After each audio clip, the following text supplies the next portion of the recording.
के साथ area based classification शुरू कर रहे हैं। मुझे बताया area, okay, area coverage based का मतलब क्या हुआ कि आपने जो नेटवर्क स्टैब्लिश किया है दोस्तों, वो कितना एरिया कवर करता है, मतलब कितने बड़े एरिया में वो नेटवर्क आपने स्टैब्लिश किया है, मींस कितने बड़े एरिया के कंप्यूटर्स को, डिवाइसेस को, सर्वर को वो नेटवर्क इंटरकनेक्ट करता है, वो क्या कहलाएगा, एरिया बेस्ड क्लासिफिकेशन। ठीक है, तो हमने कहा कि अगर आप एक लिमिटेड फिजिकल एरिया में अगर आप अपने कंप्यूटर्स को, डिवाइसेस को कनेक्ट करेंगे तो उसे आप क्या नाम देंगे, लोकल एरिया नेटवर्क। जैसे सीएस के जो ऑफिस होते हैं, जितने भी चार्ट अकाउंटेंट्स के ऑफिस होते हैं, उनके कंप्यूटर्स आपस में लिंक्ड होते हैं ताकि एक टास्क जो किसी कंप्यूटर में प्रोसेस हुआ है वो उसका एक्सेस दूसरे कंप्यूटर में हो सके। ठीक बात है। तो एक छोटे से ऑफिस को अगर आप आपस में कनेक्ट करते हैं, इसका मतलब आप जनरली क्या क्रिएट कर रहे हैं, लैन क्रिएट कर रहे हैं। बट मुझे बताएं ना, सिर्फ लैन को बनाने से काम चल जाएगा या इस लैन को इंटरनेट से भी कनेक्ट करना पड़ेगा? भूल गए, कुछ याद है? और जो डिवाइस लैन को इंटरनेट से कनेक्ट करने में मदद करता है दोस्तों, उसे क्या नाम देते हैं, राउटर। बहुत अच्छा आंसर है, क्योंकि लैन को हो सकता है किसी और प्रोटोकॉल में बनाओ, इंटरनेट किसी और प्रोटोकॉल में काम कर रहा है। Are you guys getting? तो यह बातें आपने ऑलरेडी देखी हुई है इसके प्रीवियस वाले लेक्चर में, परेशानी है कि आप रिवाइज होकर के आएंगे। ओके, नाउ ध्यान दीजिएगा, LAN are telecommunication network that connect devices within a limited physical area। तो सबसे इंपॉर्टेंट जो आपको पॉइंट यहाँ ध्यान देना है, that is within a limited physical area। ठीक है, These networks covers areas such as offices, classrooms, manufacturing plant etc। जैसे कि कोई ऑफिस हुआ सीए का, आपने वो कवर कर दिया। स्कूल में बच्चों के क्लासरूम्स के कंप्यूटर्स आपस में कनेक्टेड होते हैं थ्रू लैन। और जैसे कि कोई मैन्युफैक्चरिंग प्लांट है छोटा सा, आपने वो कवर कर दिया। तो ये कोई छोटी सी फैक्ट्री है, आपने वो कवर कर दी। तो ये आप अगर कोई फैक्ट्री को अगर आपके डिवाइसेस को यदि आप कनेक्ट करेंगे तो मींस आप क्या स्टैब्लिश कर रहे हैं, you are establishing a LAN, local area network. I hope कि आपको बात समझ आई। ओके, मेरी बात पे बहुत ज्यादा ध्यान दीजिएगा। आईसीआई ने आपको लैन की दो बातें पढ़ने को दी हैं, कैरेक्टरिस्टिक्स और एडवांटेजेस, और ये दोनों बहुत महत्वपूर्ण हैं। अक्सर एग्जाम में क्वेश्चन आया है, लैन की कैरेक्टरिस्टिक्स बताएं या फिर लैन के एडवांटेजेस बताएं, तो आपको दोनों याद रखना है। वी विल ट्राई कि आपको ये दोनों बातें याद रहें। देखिएगा मेरे साथ साथ, characteristics of LAN. LAN uses variety of telecommunication media such as ordinary telephone wiring, coaxial cable etcetera. मतलब लैन जो आप स्टैब्लिश करते हैं तो आप अलग अलग प्रकार के टेलीकम्युनिकेशन मीडिया इस्तेमाल कर सकते हैं। जैसे आप ऑर्डिनरी टेलीफोन वायरिंग, मतलब आप इसकी जगह इसके ब्रैकेट में लिख लें ट्विस्टेड पेयर, आप ट्विस्टेड पेयर भी यूज कर सकते हैं और आप कोएक्सियल केबल भी यूज कर सकते हैं। ओके, बच्चा कह रहा है सर एक्सेट्रा क्यों लिखा हुआ है, क्योंकि इसके अलावा क्या यूज करेंगे? मैं आपकी बात से एग्री करता हूं, कोएक्सियल केबल से ज्यादा लैन में कुछ यूज नहीं होता। फाइबर ऑप्टिक्स इस्तेमाल ऐसे लोग नहीं करते, बट अगर आप इस्तेमाल करना चाहें, पैसे हैं, फाइबर ऑप्टिक्स लगा दें। Get over LAN PC needs to have a circuit board called network interface card. मुझे बताएं, क्या ये सिर्फ लैन के लिए जरूरी है या ये अगर इंटरनेट है उसके लिए भी जरूरी है? सर ये तो इंटरनेट के लिए जरूरी है। किसी भी प्रकार के नेटवर्क से आप तभी कनेक्ट कर सकते हैं जब आपके पास क्या हो, एक नेटवर्क इंटरफेस कार्ड हो। तो ये सिर्फ लैन की बात नहीं है सर, ये तो हर किसी को होना चाहिए। तीसरा, LAN generally uses a powerful computer such as file server और a network server। हो सकता है कि LAN में आपने एक पावरफुल कंप्यूटर भी लगा दिया होगा या फिर एक सर्वर लगा दिया होगा जो बाकी डिवाइसेस को सर्विस देगा। मोस्ट प्रोबेबली आपके सीए सर के ऑफिस में जो LAN बना होता है, वो LAN, अब मैं एक वर्ड यूज करूंगा, मोस्ट प्रोबेबली आपके सीए सर के ऑफिस में जो LAN बना होता है वो LAN पीयर टू पीयर होता है। और अगर इनिशियली अगर आपने अपनी प्रैक्टिस शुरू की है तो उसमें कोई अलग से सर्वर नहीं होता, कोई फाइल सर्वर या कोई नेटवर्क सर्वर नहीं होता। पर जैसे आपकी प्रैक्टिस बड़ी होती जाती है दोस्तों, जैसे आप पावर की रिक्वायरमेंट है, आप एक सेपरेट सर्वर लगा सकते हैं जिसको फाइल सर्वर कहेंगे या फिर नेटवर्क सर्वर या फिर किसी और भी प्रकार के सर्वर को यूज कर सकते हैं। ठीक है, तो लैन में हम कुछ पावरफुल सर्वर्स भी यूज कर सकते हैं। और चौथा, LAN allows users to communicate electronically, share resources etc। और LAN की मदद से आप रिसोर्सेज को शेयर कर सकते हैं। मींस आपके पास कोई फाइल है, आप किसी पर्सन को शेयर कर सकते हैं, आप एक दूसरे से कम्युनिकेट कर सकते हैं। तो ये LAN की कुछ कैरेक्टरिस्टिक्स हैं। तो मेरी बात पे ध्यान दीजिएगा, LAN की कितनी कैरेक्टरिस्टिक्स हैं? 4। LAN की कितनी कैरेक्टरिस्टिक्स हैं? 4। सबसे पहले वैरायटी ऑफ कम्युनिकेशन मीडिया, जोर से बोलेंगे, वैरायटी ऑफ कम्युनिकेशन मीडिया क्या क्या? ट्विस्टेड पेयर और कोएक्सियल केबल। दूसरा, LAN को अगर आपको LAN से अगर आपको कनेक्ट होना है, आपको क्या चाहिए? आपको नेटवर्क इंटरफेस कार्ड चाहिए। आपके कंप्यूटर में क्या होना चाहिए? नेटवर्क इंटरफेस कार्ड होना चाहिए, तो ही आप लैन से कनेक्ट हो सकते हैं। तीसरा, लैन में हो सकता है कि एक पावरफुल सर्वर भी लगा हो, जैसे कोई फाइल सर्वर लगा हो, कोई नेटवर्क सर्वर लगा हो। और चौथा, लैन की मदद से जो यूजर्स हैं वो एक दूसरे के साथ कम्युनिकेट कर सकते हैं, रिसोर्सेज को शेयर कर सकते हैं। So these are some of the characteristics of LAN. I hope कि आपको ये बात याद रहेगी। 4 कैरेक्टरिस्टिक्स होती है, फिर से मुझे बताएंगे 4 कैरेक्टरिस्टिक्स होती है क्या क्या? सबसे पहले वैरायटी ऑफ टेलीकम्युनिकेशन मीडिया, दूसरा नेटवर्क इंटरफेस कार्ड, तीसरा आप इसमें कोई अलग प्रकार से कोई फाइल सर्वर या फिर नेटवर्क सर्वर भी यूज कर सकते हैं। और चौथा, लैन अलाउ करता है यूजर्स को to communicate electronically and share resources. बहुत अच्छा। आगे देखिएगा advantages of LAN. LAN company को क्या क्या एडवांटेजेस क्रिएट करके देता है, ध्यान देंगे। सिक्योरिटी, लैन में जो डेटा ट्रांसफर होता है, मुझे बताया वो क्या बहुत बड़े एरिया में ट्रांसफर हो रहा है या बहुत लिमिटेड एरिया में ट्रांसफर हो रहा है? बहुत लिमिटेड एरिया, जनरली एक ऑफिस, एक क्लासरूम, एक्सेट्रा। तो क्या आउटसाइडर्स जनरली आपके लैन को पेनिट्रेट कर पाएगा? नहीं। इसकी वजह से लैन में जो डेटा का मूवमेंट है दोस्तों, उसकी सिक्योरिटी बहुत अधिक रहेगी। Is a huge security of data offered by LAN. और जैसे जैसे वो नेटवर्क बड़ा होता जाएगा, जैसे जैसे ज्यादा एरिया में वो स्प्रेड होता जाएगा, सिक्योरिटी अकॉर्डिंगली डाउन होती जाएगी। तो क्या मैं एक स्टेटमेंट दे सकता हूं कि लैन जो होता है वो सबसे सिक्योर होता है और इंटरनेट जो होता है वो सबसे अनसिक्योर होता है? रीजन क्या होता है? इंटरनेट पूरी दुनिया में फैला हुआ है और लैन जो है वो आपके स्पेसिफिक प्रेमाइसेस को कवर कर रहा है। एक बात। दूसरा, डिस्ट्रीब्यूटेड प्रोसेसिंग। मुझे सोच के बताएंगे, आपने शायद ऑफिस में देखा होगा कि टेली में हो सकता है पेंटल पे आप काम कर रहे हो और मतलब हो सकता है कि वॉचिंग का काम किसी और कंप्यूटर में हो रहा होगा और स्टेटमेंट किसी और कंप्यूटर में कर रहे हो और दोनों आर्टिकल टेल यूज कर रहे हैं। और फाइनली क्या होगा कि जब दोनों जगह जब काम हो गया और वो डेटा आपस में मर्ज हो जाता है, क्योंकि टेल जो है उनको क्या करेगा, आपस में मर्ज कर देगा। सीए के ऑफिस में काम कैसे होता है? डिस्ट्रीब्यूटेड नेचर का, मतलब कोई आर्टिकल कुछ पे काम कर रहा है, कोई आर्टिकल किसी और चीज पे काम कर रहा है और फाइनली वो डेटा आपस में मर्ज हो जाता है। मुझे पता है आप किसी काम को डिस्ट्रीब्यूटेड नेचर में कर सकते हैं। डिस्ट्रीब्यूटेड नेचर का मतलब क्या हुआ? सारा काम एक जगह नहीं हो रहा, छोटा छोटा काम अलग अलग जगह बटा हुआ है। तो ये क्यों पॉसिबल हो पा रहा है? क्योंकि सर आप आपस में कनेक्टेड है और वो कनेक्शन क्यों आपको मिली? बिकॉज ऑफ लैन। तो लैन की मदद से आप डिस्ट्रीब्यूटेड प्रोसेसिंग कर सकते हैं। तो अगर आप डिस्ट्रीब्यूटेड प्रोसेसिंग एनवायरनमेंट में काम करते हैं, मतलब अगर आप एक ऐसे एनवायरनमेंट में काम करते हैं दोस्तों जहां पे अलग अलग लोग अलग अलग कामों में व्यस्त हैं, तो लैन आपको क्या करेगा? एक दूसरे के साथ इंटरेक्ट करने में, कनेक्ट करने में मदद करेगा। आई होप कि आपको बात समझ। Okay, electronic mail and message broadcasting, तो ये बट ऑब्वियसली बात है। लैन की मदद से आप अपने सामने वाले पर्सन को या हर उस कंप्यूटर को जो आपसे लैन से कनेक्टेड है, आप उनको मेल कर सकते हैं इलेक्ट्रॉनिक में, या आप उनको मैसेज भेज के एक दूसरे के साथ कम्युनिकेट कर सकते हैं। और इसका सबसे बड़ा एडवांटेज जो होता है दोस्तों, इसका सबसे बड़ा एडवांटेज जो होता है वो ये होता है कि आप टीम में काम कर सकते हैं। Are you guys getting? देखिएगा, through LAN users can easily communicate using electronic mail and message. Okay, organisational benefit मुझे बताएंगे। यदि डिस्ट्रीब्यूटेड प्रोसेसिंग हो रही है, एक दूसरे को आप इलेक्ट्रॉनिकली मेल के साथ बातचीत कर पा रहे हैं और सब कुछ अगर आपको मिल रहा है, तो ऑर्गेनाइजेशन को क्या बेनिफिट होगा? ऑर्गेनाइजेशन का खर्चा कम हो जाएगा, काम करने की स्पीड बढ़ जाएगी, मतलब और ज्यादा स्पीड से आप काम कर सकते हैं। Okay, organisation benefit, LAN provides numerous benefits to the organisation like reduced cost, hardware software etcetera, मतलब reduced cost of hardware software etcetera. Okay, ये आपको तब और अच्छे से समझ आएगा जब आप एक और पॉइंट देखेंगे, software cost and upgradation. Okay, मेरी बात थोड़ा सा ध्यान दीजिएगा, इसको थोड़ा सा समझिएगा, it is a bit of technical point. आप लोगों ने दोस्तों चैप्टर नंबर 2 पढ़ा था, याद करें, और साथ में आपने क्लाउड कंप्यूटिंग पढ़ी, साथ में आपने क्लाउड कंप्यूटिंग पढ़ी। ओके, ये रिलेटेबल नहीं है?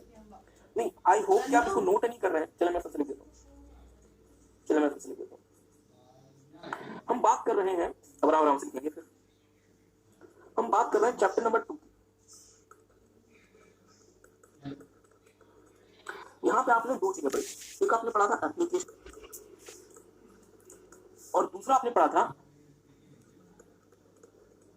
Cloud computing. और क्लाउड कंप्यूटिंग में आपने एक क्लाउड कंप्यूटिंग सर्विस मॉडल पढ़ा था, उसका नाम था SaaS। बहुत अच्छा आंसर आया, सॉफ्टवेयर एज अ सर्विस। बच्चे ने बहुत अच्छा आंसर दिया, सॉफ्टवेयर एज अ सर्विस। आपने सॉफ्टवेयर एज अ सर्विस में क्या देखा था?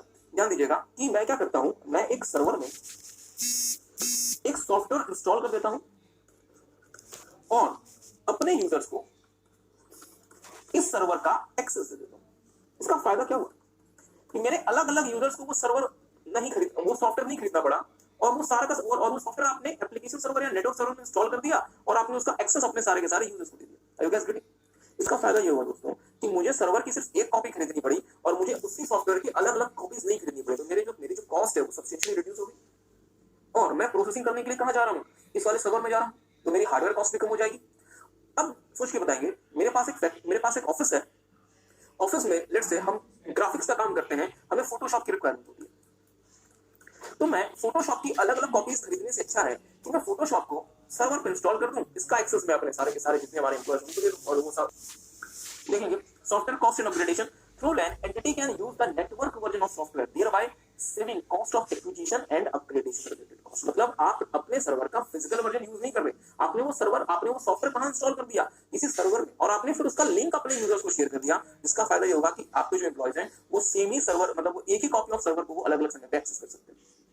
हाँ बिल्कुल सही बात है, बच्चे ने कहा सर बट इसके लिए तो उसके लाइसेंस में परमिशन होना चाहिए। बिल्कुल सही बात है, लाइसेंस में परमिशन में बहुत सारे में आपको परमिशन मिल जाता है, जो कि मल्टीपल यूजर्स के जो मतलब होते हैं आपके जो सॉफ्टवेयर आपको अलाउ कर देते हैं कि आप एक बार में साइमल्टेनियसली आपके मल्टीपल जो मतलब एम्प्लॉयज उसको एक्सेस कर सकते हैं। तो वो बहुत बेनिफिट एक बार दोबारा से देखें, LAN provides numerous benefits to the organisation like reduced cost hardware software etcetera, और finally point data management, LAN helps in better data management like proper backup etcetera. मुझे एक बात सोच के बताएंगे, बहुत ध्यान से मेरी बात सुनेंगे। आर्टिकल है, एक अकाउंटेंट है, एक सीए, कुल मिला के 12 लोग हैं, किसी के पास कंप्यूटर है। अकाउंटेंट का काम यह है कि रात को घर जाने से पहले 8 बजे आर्टिकल्स के सारे काम का बैकअप लेगा अकाउंटेंट, ये उनका काम है। अब मुझे बताएं अकाउंटेंट के लिए क्या परेशानी होती है कि हर एक कंप्यूटर में जाना और मैनुअली पेन ड्राइव इंसर्ट करके बैकअप लेना, क्या मुश्किल हो जाता है? हाँ सर, अगर वो सारे कंप्यूटर्स कनेक्टेड हैं तो आपका जो अकाउंटेंट है वो अपने कंप्यूटर पे बैठे बैठे सारे कंप्यूटर्स का बैकअप ले सकता है। Guys getting? इससे डेटा मैनेजमेंट क्या हो जाएगा, बहुत आसान हो जाएगा। और वो अपने कंप्यूटर्स कैसे कनेक्ट किया है, थ्रू लैन। क्या मेरी आई होप कि आपको बात समझ रही है। हाँ, इसको याद रखना कैसे, अगेन उस पे आ रहे हैं, तो टेक सम टाइम, एक बार इसको बहुत ध्यान से रीड कर लें, ये मानते हुए कि आपने इसको अभी आप फर्स्ट टाइम रीड कर रहे हैं, ये मानते हुए एक बार इसे रीड करें। और दूसरे थे उसके एडवांटेजेस, दो बातें देखनी थी, एक थे उसके कैरेक्टरिस्टिक्स और दूसरे थे उसके एडवांटेजेस। कैरेक्टरिस्टिक्स चार है, सिर्फ 4 कैरेक्टरिस्टिक्स। क्या क्या?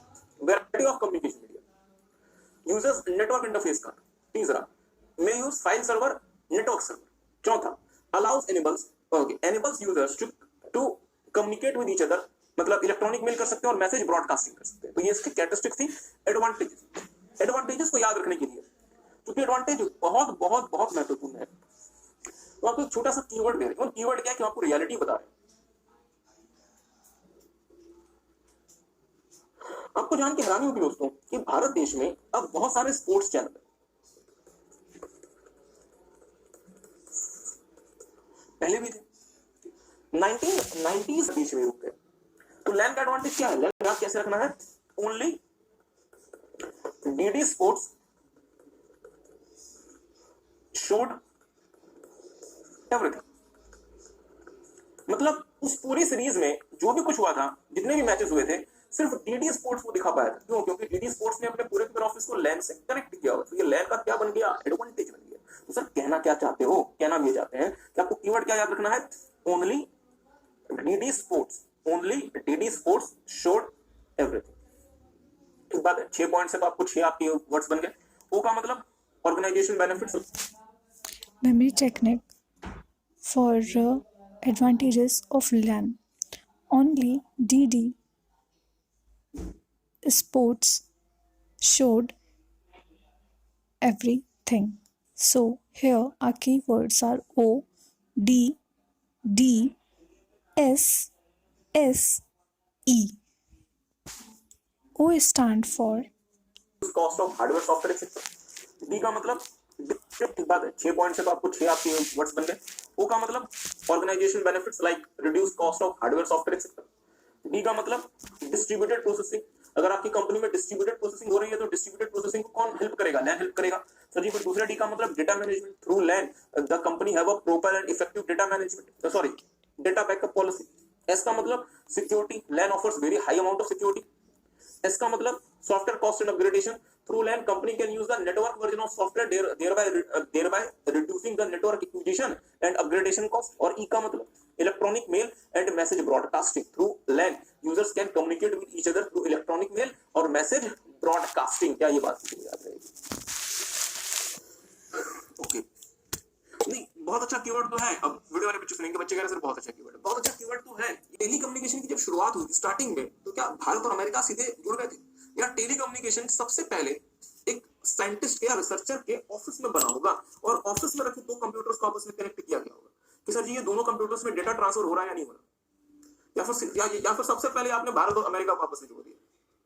प्लीज ध्यान दें, बट ऑब्वियसली बात है सर जी कि उस रिसर्चर के ऑफिस में रखे कंप्यूटर्स को आपस में कनेक्ट किया गया होगा कि डेटा मूव हो रहा है या नहीं हो रहा। Are you guys getting? फिर आपने जब देखा कि हाँ सर यहाँ से तो डेटा सही मूव हो रहा है, तो एक काम करते हैं, हमारा जो कॉलेज है सामने वाला कॉलेज भी आपस में कनेक्ट कर देते हैं, फिर देखते हैं कि काम सही से हो रहा है। आपने वो भी कनेक्ट कर दिया, वो भी सही से हो रहा है। तो आपने किसी दूसरे इलाके के कॉलेज को भी आपस में कनेक्ट कर दिया। फिर इसके बाद आपको जब वहां पे जब आपको सफलता मिली तो आपने दूसरे शहरों के कॉलेजेस को आपस में कनेक्ट करना शुरू कर दिया, फिर आपने दूसरे देशों के कॉलेजेस को आपस में कनेक्ट करना शुरू कर दिया। Are you guys getting? Means evolution कैसे होता है? सबसे पहले एक रूम में आपने कंप्यूटर्स को कनेक्ट, पहले ये समझ लें मैन क्या होता है, सॉरी मैन क्या होता है, ध्यान दीजिएगा। मैन को मैन में ये ओके ध्यान देंगे, it stands between LAN and MAN. मतलब ये हुआ कि जो मैन है वो लैन से बड़ा, जो मैन है आपका metropolitan area network, it is larger than LAN but smaller than MAN, ठीक है। MAN refers to a network which provides connectivity within a metropolitan area, town or city. A man interconnects computer resources in a geographical area larger than LAN but smaller than चलिए तो पता किसी बात है कि जो मैन है वो इंटरनेट आपको वो कनेक्टिविटी देगा एक ऐसे एरिया में जो कि बड़ी है, किससे, छोटे एरिया से जहाँ पे लैन कनेक्टिविटी देता है, और छोटी है जो कि बहुत बड़े एरिया से जहाँ पे वैन कनेक्टिविटी देते हैं, ठीक बात है। तीसरा देखिएगा तो वाइड एरिया नेटवर्क वैन। Wide area network covers large geographic areas with various communication facilities such as satellite transmission and undersea cables etc. और मुझे बताएंगे अगर आपको अलग-अलग देशों को आपस में कनेक्ट करना होगा, अगर आपको अलग-अलग देशों को आपस में कनेक्ट करना होगा तो क्या टेलीकम्युनिकेशन सैटेलाइट की जरूरत पड़ेगी? हाँ सर, पड़ सकती है। क्या undersea cable means fibre optics cable भी लगाना पड़ेगा? क्या मैं भारत से अमेरिका के बीच में ट्विस्टेड पेयर केबल से काम चला लूं? नहीं सर, हम शायद लास्ट क्लास में डिस्कस किया था। क्या हम ट्विस्टेड केबल से काम चला लेंगे? नहीं, हमें कहां जाना पड़ेगा?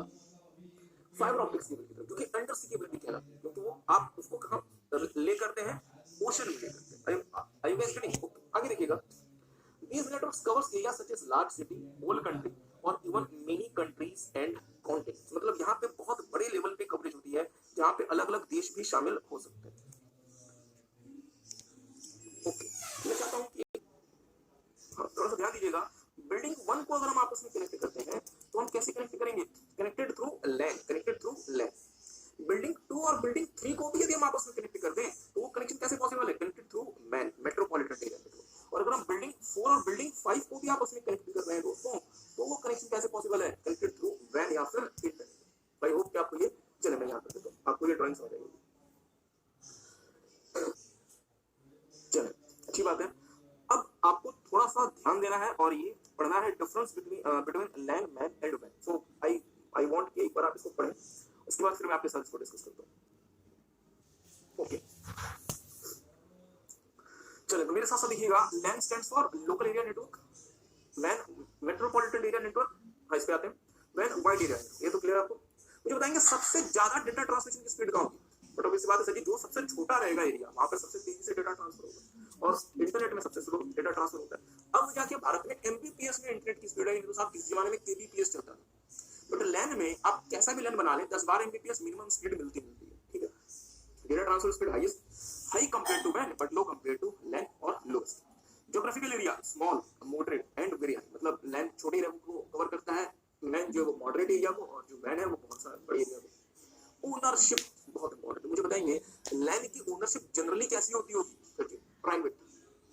मैन की ओनरशिप प्राइवेट भी हो सकती है, पब्लिक भी हो सकती है, बट मुझे बताएंगे वैन की ओनरशिप, इंटरनेट की ओनरशिप, क्या कोई प्राइवेट सिटीजन क्लेम कर सकता है कि पूरी दुनिया का मैं इंटरनेट बिछा दूंगा? नहीं। एप्पल जैसी बड़ी कंपनी भी पूरी दुनिया में इंटरनेट का ठेका नहीं दे सकती, तो पब्लिक, तो वैन की ओनरशिप क्या होगी दोस्तों? Public. Are you guys getting? ये सवाल था। Design and maintenance easy. LAN को डिजाइन करना बड़ा आसान है, मेंटेन करना बड़ा आसान है। इजी कंपेयर टू वैन, और सबसे मुश्किल किसको है? वैन को डिजाइन करना और मेंटेन करना। कॉस्ट बहुत कम आती है, हाई आती है, और इसमें हाईएस्ट होती है। मतलब सबसे महंगा क्या है आपका? वैन है, सबसे सस्ता लैन है। और जो नए सीए जो बनते हैं, जो बच्चे आप जब सीए बन जाएंगे, तो आप most probably with in the first year of your practice आप एक लैन अपने ऑफिस में बनवा लेंगे। या हो सकता है कि बहुत सारे तो ऐसा करते हैं कि वो पहले दिन ही लैन को एस्टैब्लिश करते हैं, जो बच्चे आर्टिकलशिप कर रहे हैं उनको शायद पता भी होगा। नेटवर्क साइज, लैन का नेटवर्क साइज कैसा होता है? स्मॉल। मतलब लैन में बहुत कम डिवाइसेस आपस में कनेक्टेड होते हैं। मैन में लैन के मुकाबले ज्यादा डिवाइसेस आपस में कनेक्टेड होते हैं, और सबसे ज्यादा डिवाइसेस कहां कनेक्टेड होते हैं दोस्तों? वैन में कनेक्टेड होते हैं। ट्रांसमिशन मीडिया, लैन में जनरली कौन सा मीडिया इस्तेमाल करेंगे? वायर या वायरलेस? सर जी वायर्ड। क्या इस बात में किसी को कोई शक या सवाल है? नहीं सर। चलिए, गाइडेड मीडिया, मैन में गाइडेड भी और अनगाइडेड भी, और वैन में भी गाइडेड भी और अनगाइडेड भी। बोलेंगे सर ऐसा क्यों? क्योंकि आपको पता है भारत से अमेरिका और पूरी दुनिया में अंडरसी केबल्स, अंडरसी केबल्स, मैंने आपको शायद फोटो दिखाई थी पिछली क्लास में। अंडरसी केबल्स का मतलब क्या हुआ? Guided media. और स्टिल इसके बावजूद भी दुनिया में बहुत सारा जो डेटा का ट्रांसमिशन वो वो कम्युनिकेशन सैटेलाइट के थ्रू भी होता है, बट 90% से ज्यादा डेटा जो इंटरनेट इस्तेमाल होता है दोस्तों वो गाइडेड मीडिया के थ्रू होता है, और 5-10% जो डेटा है वो अनगाइडेड मीडिया के थ्रू भी होता है। Are you guys getting? Unguided media का इस्तेमाल उन इलाकों के लिए ज्यादा किया जाता है जहां पे गाइडेड मीडिया पहुंचाना बहुत मुश्किल है। जैसे फॉर एग्जांपल न्यूजीलैंड, आपने शायद न्यूजीलैंड देश का नाम सुना होगा। हाँ, बच्चा कह रहा है सर क्रिकेट में नाम सुना होगा, बहुत अच्छी बात है। अब न्यूजीलैंड तक गाइडेड मीडिया लेके जाना हाई क्वांटिटी में बहुत मुश्किल है, क्योंकि न्यूजीलैंड बहुत दूर एक देश पड़ता है। अगर आप कभी मैप में देखें, अभी ना देखें तो गूगल मैप में ना देखें, अगर आप कभी मैप में देखेंगे तो New Zealand is at a very far of place. मतलब बहुत गाइडेड मीडिया ज्यादा सूटेबल और ज्यादा सस्ता ऑप्शन होता है। Guys getting? तो वैन में गाइडेड मीडिया भी इस्तेमाल होता है और अनगाइडेड मीडिया भी इस्तेमाल होता है। Okay, now take some time और एक बार से दोबारा से रीड कर लें। Then we are moving towards functional based classification, and I am again saying this is very important. Okay,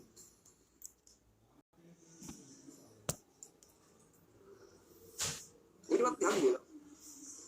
functional based classification, जैसा कि हमने आपको पहले भी बताया था, फंक्शनल बेस्ड का मतलब क्या होता है?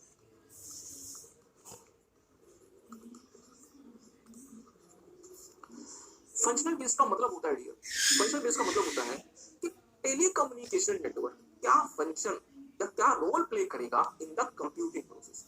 आपको Question is, hybrid client needs more server connectivity than dash client but less than dash client. You have to fill the blanks. I repeat, hybrid client needs more server connectivity than dash client but less than dash client. The answer is thick and thin. Hybrid client needs more connectivity than thick client but less than thin client. मैं कहाँ चला गया था? एक student मिलने आया था, yes clear this exam. तो Miller based classification, functional based classification, client server networking या फिर आर्किटेक्चर, वीडियो वाले बच्चे भी ध्यान देंगे। क्लाइंट सर्वर नेटवर्किंग या फिर architecture, it is a powerful network, okay, it is a computer network in which one centralized powerful computer called client is connected to many less powerful PCs or workstations called clients। ध्यान दीजिएगा, client server architecture में क्या होता है? Client server architecture में एक powerful server लगा होता है और बहुत सारे छोटे छोटे कम पावरफुल कंप्यूटर जो क्लाइंट होते हैं, और आपका जो सर्वर होता है वो सारे के सारे क्लाइंट को सर्विस दे रहा होता है। Okay, client is a computer that axes the service made available by server via network. ध्यान दीजिएगा, क्लाइंट क्या होता है? सर ये भी कंप्यूटर ही होता है जो सर्विस लेता है, और वो सर्विस देता कौन है? Server through network. Okay, client computer can be classified as fat, thin or hybrid. Fat client, it is a client that performs the bulk of data processing operations itself and does not require total rely on servers। बहुत ध्यान से देखिएगा, fat client दोस्तों वो client होता है जो majority bulk of data processing खुद से करता है और बार बार उसे सर्वर पे रिलाई नहीं करना पड़ता। वो कैसा क्लाइंट होता है मेरा? Fat client. For thick client, IT department needs to maintain all hardware and software locally. पर सर इसका मतलब ये हुआ ना कि फैट क्लाइंट के लिए सारे के सारे हार्डवेयर सॉफ्टवेयर आपको उस क्लाइंट में डालने पड़ेंगे, तभी तो वो खुद से काम करेगा और उसको डेटा सेंटर की रिक्वायरमेंट नहीं है। You guys getting? ओके, धीरे धीरे।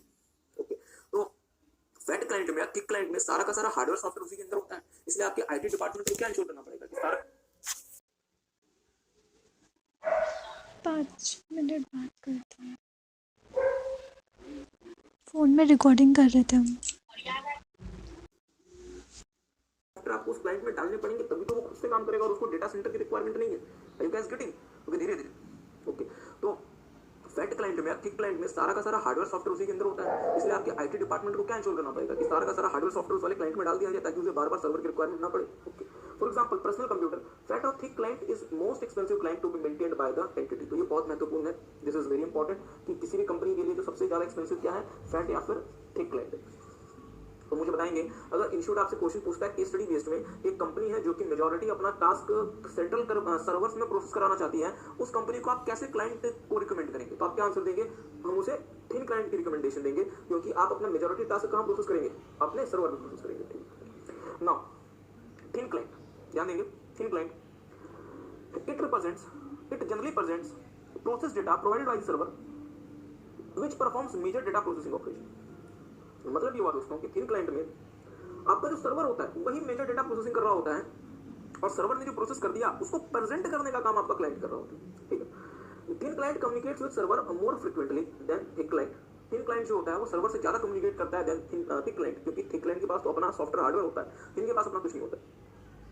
There is little hardware and software installed on the client, on thin client. Example, netbooks like Google Chromebook. Thin client is cheapest client to be maintained by the entity. तो Google ने ना कुछ समय पहले Chromebook launch किया था और Chromebook में उन्होंने कहा था कि शायद मेरे हिसाब से 32 GB की उसकी इंटरनल मेमोरी थी और उन्होंने कहा था कि सर आप सब कुछ अपना गूगल क्लाउड में अपलोड कर दीजिए, हम आपको 1 TB का डेटा वाले क्लाउड में देंगे। इसका मतलब क्या हुआ कि सब कुछ सर्वर करेगा, आप अपने से कुछ नहीं कर रहे। Are you guys getting? तो Google Chromebook is a classic example of thin client. Hybrid client, अब मुझे बताएंगे हाइब्रिड क्लाइंट क्या होगा, जो कि थिक और थिन क्लाइंट के कहीं बीच में स्टडी करेगा। मतलब हाइब्रिड क्लाइंट में हार्डवेयर सॉफ्टवेयर अधिक होंगे किसके मुकाबले, जल्दी जल्दी, हाइब्रिड क्लाइंट में हार्डवेयर सॉफ्टवेयर अधिक होंगे किसके मुकाबले, बहुत अच्छा, थिन के मुकाबले, बट कम होंगे किसके मुकाबले, थिक के मुकाबले, बहुत अच्छा। चलिए देखिएगा, it is a mixture of above two clients similar to fat client, it processes locally but relies on server for frequent data communication to। मतलब ये हुआ कि ये थिक और थिन का मिश्रण है, ये थिक की तरह से खुद से भी डेटा प्रोसेस करता है बट ये बार बार सर्वर को भी रेफर करता है। This approach offers features from both the fat client and the thin client. मतलब इसमें फैट और थिन दोनों के फीचर्स है। फैट में क्या है कि सर जी लोकल डेटा प्रोसेसिंग, और थिन में क्या है सर्वर से कम्युनिकेशन। तो हाइब्रिड आपका लोकल भी डेटा प्रोसेस कर रहा होता है और सर्वर से भी कम्युनिकेट कर रहा होता है।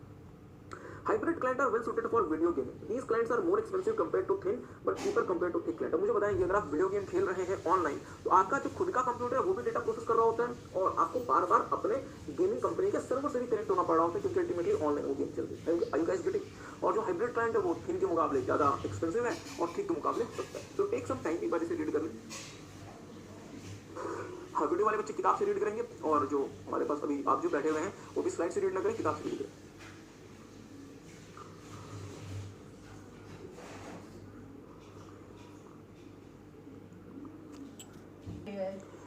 Servers are powerful computers which provide services like computing, database management, etc. Powerful computers which provide services like computing, database management, etc. and resources like storage, etc. Already आपने देखा होगा वीडियो में। तो all connected clients, okay, servers are dedicated in nature। मतलब ये हुआ कि जो सर्वर्स होते हैं वो डेडिकेटेड होते हैं, वो सर्विसेज दे रहे होते हैं अलग अलग क्लाइंट्स को। वो जनरली सर्विसेज रिसीवर नहीं होते, वो सर्विसेज प्रोवाइडर होते हैं, गिवर होते हैं। Working of client server network, ध्यान से देखेंगे। A typical client server architecture has been shown below. एक सर्वर होता है, बहुत सारे क्लाइंट होते हैं और ये इंटरनेट की मदद से, ध्यान दीजिएगा इसमें थोड़ा सा और ऐड कर सकते हैं। इंटरनेट की जगह आप लिख सकते हैं स्लैश देके लिख सकते हैं, नेटवर्क लिख सकते हैं, क्योंकि यहाँ पे इंटरनेट भी यूज हो सकता है, इंट्रानेट भी यूज हो सकता है। ठीक है, तो आप इंटरनेट या फिर किसी भी नेटवर्क की मदद से क्लाइंट और सर्वर को आपस में कनेक्ट करते हैं। बट मेरा एक छोटा सा सवाल है, बहुत ध्यान से बताइए, एक बार में एक सर्वर सिर्फ एक क्लाइंट को सर्विस देगा या एक बार में एक सर्वर मल्टीपल क्लाइंट्स को सर्विस दे सकता है? समझ नहीं आया, फिर से, एक बार में एक सर्वर सिर्फ एक क्लाइंट को सर्व करेगा या एक बार में एक सर्वर मल्टीपल क्लाइंट को सर्व कर सकता है? बहुत अच्छा जवाब है, सर मल्टीपल क्लाइंट को सर्व कर सकता है। अब जैसे फॉर एग्जांपल फेसबुक के तो साहब 200 करोड़ यूजर कहता है फेसबुक, तो क्या फेसबुक ने 200 करोड़ सर्वर लगा लिया? नहीं, फेसबुक के सर्वर की संख्या करीबन 20-22 हजार है। इसका मतलब ये हुआ कि एक सर्वर एक बार में लाखों क्लाइंट को सर्व कर रहा होता है। Are you guys getting? क्या ये बात आप समझ पाए? तो मुझे बताएंगे क्या सर्वर को ये करना चाहिए, क्लाइंट ए ने कोई टास्क दिया उसको प्रोसेस करके वो क्लाइंट बी को भेज दे, क्लाइंट बी के टास्क को क्लाइंट डी को भेज दे, क्लाइंट डी के टास्क को क्लाइंट एफ को भेज दे, क्या ऐसे मिसमैच हो जाएगा? हाँ सर, तो हम चाहते हैं कि क्लाइंट और सर्वर प्रॉपर तरीके से कम्युनिकेट करें, कोई मिसमैच ना हो, इसलिए एक टिपिकल सॉफ्टवेयर इस्तेमाल होता है जिसका नाम होता है दोस्तों मिडलवेयर। मिडलवेयर क्लाइंट और सर्वर के बीच में एक मैकेनिज्म एस्टैब्लिश करता है जो जिसके थ्रू वो दोनों आपस में सही प्रकार से कम्युनिकेट कर सकते हैं। आई होप क्या आपकी बात समझ एक बार, तो इसको साथ साथ दिखेगा, मेरे साथ साथ दिखेगा। Servers are powerful computers which provide services like computing, database management etcetera and storage like to all connected clients. Servers are dedicated in nature, ये तो आपने ऑलरेडी देखा था। आगे देखिएगा end user personal computer properties of client are, ये already देखा था। आगे देखिएगा end user personal computers are client, properties of client are, ये इंपॉर्टेंट है। क्लाइंट की प्रॉपर्टीज क्या है, दिस इज इंपॉर्टेंट। क्लाइंट की प्रॉपर्टीज क्या है? Client platform can be upgraded without upgrading server. इसका मतलब ये हुआ कि क्लाइंट का जो प्लेटफॉर्म है, जैसे आपके पास क्लाइंट में लेट्स से 4 GB का रैम था, उसको बढ़ा के 8 GB कर दें, या क्लाइंट का आप सॉफ्टवेयर अपग्रेड करते हैं, इसके लिए सर्वर की अपग्रेडेशन की रिक्वायरमेंट नहीं है। सर्वर अपना अपग्रेड होगा, क्लाइंट अपना अपग्रेड होगा। इन दोनों के लिए ये नहीं है कि अगर क्लाइंट अपग्रेड हो गया तो सर्वर को भी अपग्रेड करो, नहीं, ऐसी कोई रिक्वायरमेंट नहीं है, ये दोनों सेपरेटली अपग्रेड हो सकते हैं। ठीक है। दूसरा, action is usually initiated by the client not the server. जो भी एक्शन होता है, जो भी सर्विस की रिक्वेस्ट होती है, वो क्लाइंट इनिशिएट करता है और सर्वर से रिक्वेस्ट करता है, बट कभी कभी सर्वर आपके ऊपर कुछ चीजें फोर्स करता है। जैसे फॉर एग्जांपल आपने देखा होगा कि आपने कंप्यूटर शुरू किया और वहां पे विंडो आ जाती है कि आपका एंटीवायरस अपडेट करना है या आपका एडोबी फ्लैश सॉफ्टवेयर अपडेट होना है। अब आप सोचते हो कि सर मैंने तो कुछ किया। ध्यान देंगे, server is able to service multiple clients concurrently while client also access multiple service. जो सर्वर होते हैं वो एक बार में बहुत सारे क्लाइंट को सर्विस दे रहे होते हैं और जो क्लाइंट होता है वो एक बार में मल्टीपल सर्वर से सर्विसेज ले रहा होता है। जैसे फॉर एग्जांपल आप अपने कंप्यूटर में eight the same time Facebook भी चला रहे होते हैं, यूट्यूब भी चला रहे होते हैं, आप उसमें हो सकता है कि कोई मतलब इंस्टीट्यूट की वेबसाइट पे आप खोल के बैठे होते हैं कि सर कुछ पढ़ भी लें, और हो सकता है कि आप कुछ और भी काम कर रहे होते हैं। मींस आपका जो क्लाइंट है वो एक बार में मल्टीपल सर्वर से सर्विसेज ले रहा है, और जो आईसीआई का सर्वर है वो एक बार में मल्टीपल आप जैसे क्लाइंट्स को सर्विस दे रहे हैं। क्या मेरी बात समझ पाए? ओके, ध्यान दें बस में इंटरेक्ट कर पाते हैं, याद करें मिडिलवेयर का discussion. Client server networking uses middleware. It is a software. Middleware is a software with the help of which client and server interact. Middleware allows for communication, file sharing, and print, etc. in client server environment. ध्यान देंगे CS networking uses middleware. It is a software with the help of which client and server interact, मतलब middleware की मदद से client और server आपस में interact कर पाते हैं। याद करें मिडिलवेयर का डिस्कशन आपने क्लाउड कंप्यूटिंग में भी देखा था। मुझे खुद सोच के बताया ना, क्लाउड कंप्यूटिंग में एक सर्वर और हजारों क्लाइंट, तो साहब कौन से क्लाइंट ने कौन सी सर्विस मांगी, कौन से क्लाइंट से हमें कितना इंटरेक्ट करना है, ये बातें भी तो मैनेज करनी पड़ेगी ना। तो ये कौन मैनेज करेगा? मिडिलवेयर मैनेज करेगा, जो कि दोनों के बीच में एक सामंजस्य स्थापित करेगा। Okay, middleware allow us for communication, file sharing, printing etcetera in the CS environment. मतलब मिडिलवेयर की मदद से आप सही प्रकार से कम्युनिकेट कर सकते हैं, फाइल को शेयर कर सकते हैं, मतलब जिस क्लाइंट ने फाइल मांगी उसी के पास फाइल जाएगी, प्रिंटिंग और बाकी जो काम है वो सारा का सारा मिडिलवेयर देखेगा। तो आई होप कि आपको बात समझ आ रही है। टेक सम टाइम, एक बार इसे रीड कर लें। नहीं, ये चीजें हम पहले बच्चों को लिखवा दे। सर्विसेज मुझे बताएंगे, क्लाइंट सर्वर आर्किटेक्चर में सर्विस प्रोवाइडर कौन होता है? क्लाइंट। मतलब सर्विस प्रोवाइडर कौन होता है? सर्वर। रिसिपिएंट कौन होता है? क्लाइंट। बहुत अच्छा। Server is the provider of service and client is the consumer of service. Shared resources मुझे सोच के बताएंगे, क्लाइंट सर्वर आर्किटेक्चर में क्या सेम टाइम में सर्वर मल्टीपल क्लाइंट को सर्विस दे सकता है? दे सकता है। मतलब क्लाइंट सर्वर आर्किटेक्चर में सर्वर के पास जो रिसोर्स है वो एक बार में बहुत सारे क्लाइंट इस्तेमाल कर सकते हैं, मतलब shared resources. A server can serve many clients at the same time. Transparency of location, ये थोड़ा सा इंपॉर्टेंट है, ध्यान दीजिएगा। एक चीज होती है, अभी आपने मतलब मैं बेवजह परेशान हो रहा हूँ, आपने क्लाउड कंप्यूटिंग में चीज पढ़ी थी वर्कलोड मूवमेंट। कहाँ पढ़ी थी? क्लाउड कंप्यूटिंग में आपने चीज पढ़ी थी वर्कलोड मूवमेंट। कहाँ पे पढ़ी थी? बहुत अच्छा बच्चे ने बहुत अच्छा आंसर दिया। कैरेक्टरिस्टिक्स ऑफ क्लाउड कंप्यूटिंग, वहां पे आपने क्या देखा था? क्लाउड कंप्यूटिंग में अलग अलग सर्वर्स होते हैं। अगर लेट्स से किसी एक सर्वर पे वर्कलोड बढ़ गया तो वो ऑटोमेटिकली क्या करता है? किसी दूसरे सर्वर पे ट्रांसफर कर देते हैं। एग्री करते हैं? तो इसका मतलब क्या हुआ कि जो सर्वर्स हैं वो आपस में एक दूसरे में वर्क को स्विच करते रहते हैं अकॉर्डिंग टू देयर यूजर्स। अगर किसी सर्वर के पास वर्क बहुत ज्यादा आ गया और किसी सर्वर के पास वर्क कम है तो वो सर्वर क्या करेगा? अपने वर्क को किसी दूसरे सर्वर के पास सेंड कर देगा। इसका मतलब ये हुआ कि ऐसा फिक्स नहीं है कि आपको हर समय क्लाइंट को कोई एक स्पेसिफिक सर्वर सर्विस देगा। जैसे फॉर एग्जांपल लेट्स से मैं गूगल से मैं कुछ डेटा सर्च करता हूं तो हो सकता है कि मुझे अभी सिंगापुर वाला सर्वर सर्विस दे रहा हूं, बट 5 मिनट के बाद मुझे यूएसए वाला सर्वर सर्विस दे रहा है, क्योंकि सिंगापुर वाला server let's say due to any reason Singapore वाला जो डेटा सेंटर है वो रिस्पॉन्ड स्लो कर रहा है। तो गूगल ने क्या किया? अपने सारे के सारे वर्कलोड को सिंगापुर से गूगल ने वहां से अमेरिका शिफ्ट कर दिया। इसका मतलब क्या हुआ कि जो सर्वर का जो लोकेशन है वो चेंज होता रहता है और वो कोई परमानेंट या फिक्स लोकेशन नहीं होता। तो इसलिए सर्वर का जो लोकेशन होता है वो यूजुअली रिसिपिएंट से या क्लाइंट से छुपा हुआ रहता है, क्योंकि ये चेंज होता रहता है, शिफ्ट होता रहता है। इसको नाम देते हैं साहब transparency of location. Location of server is generally hidden from the client, मतलब क्लाइंट एग्जैक्टली कौन से सर्वर से सर्विस ले रहा है ये उसको नहीं पता होता। रीजन क्या है? क्योंकि सर्वर आपस में मतलब वर्कलोड को एक्सचेंज करते रहते हैं। ठीक है। स्केलेबिलिटी मुझे बताएंगे, क्लाइंट सर्वर आर्किटेक्चर को क्या आप स्केल कर सकते हैं? मतलब नए क्लाइंट ऐड कर सकते हैं, पुराने क्लाइंट रिमूव कर सकते हैं। क्लाइंट्स कैन बी एडेड और रिमूव्ड इजीली और चीपर। अब मुझे बताएंगे, हर किसी को थिक क्लाइंट देना ज्यादा एक्सपेंसिव था या थिन क्लाइंट दे दें और एक सर्वर लगा दें वो ज्यादा अच्छा है? सर जी, थिन क्लाइंट दे दें और एक सर्वर लगा दें। तो ध्यान देंगे, as there is centrally managed server it results in cheaper operations. तो टेक सम टाइम, एक बार इसे रीड कर लें और इसको याद रखने का हम आपको एक छोटा सा तरीका बताएंगे। क्या चीज? Okay, transparency of location. ठीक है, हम इसको दोबारा से करते हैं डिस्कस। ठीक है, पहले इसको रीड कर लें, टेक सम टाइम इसको रीड कर लें।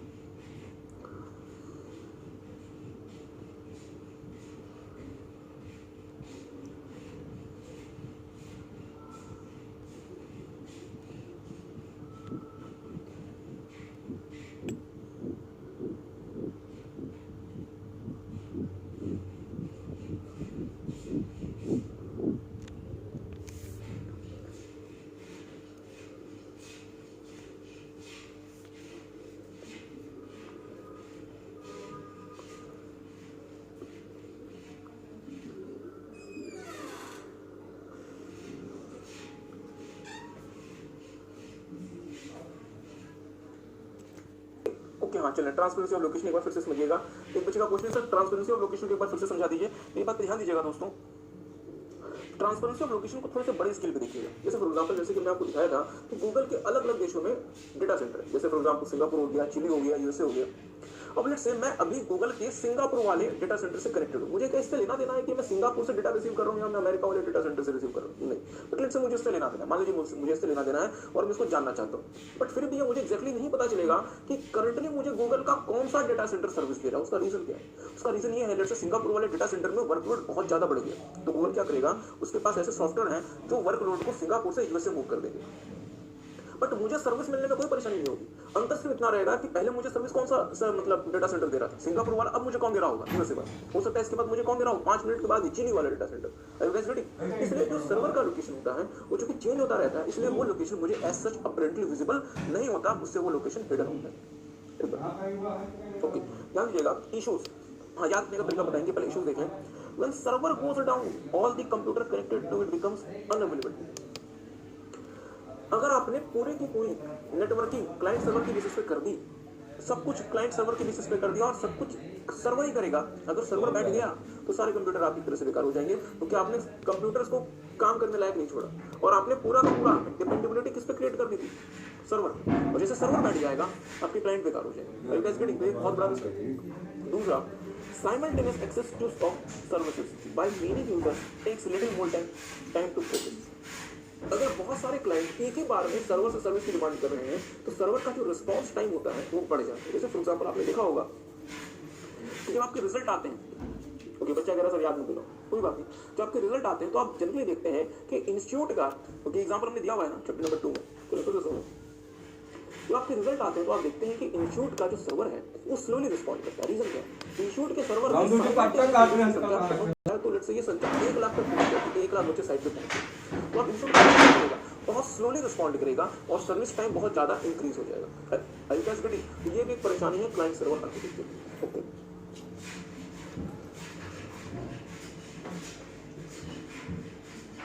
तो टेक सम टाइम इसको देखना और इसको याद रखने का आपको छोटा सा एक तरीका बताएंगे। तरीका क्या बताना, आपको सिर्फ आपको जनरल कहानी बता दें। देखिए दोस्तों, हमारे देश में कंपनी है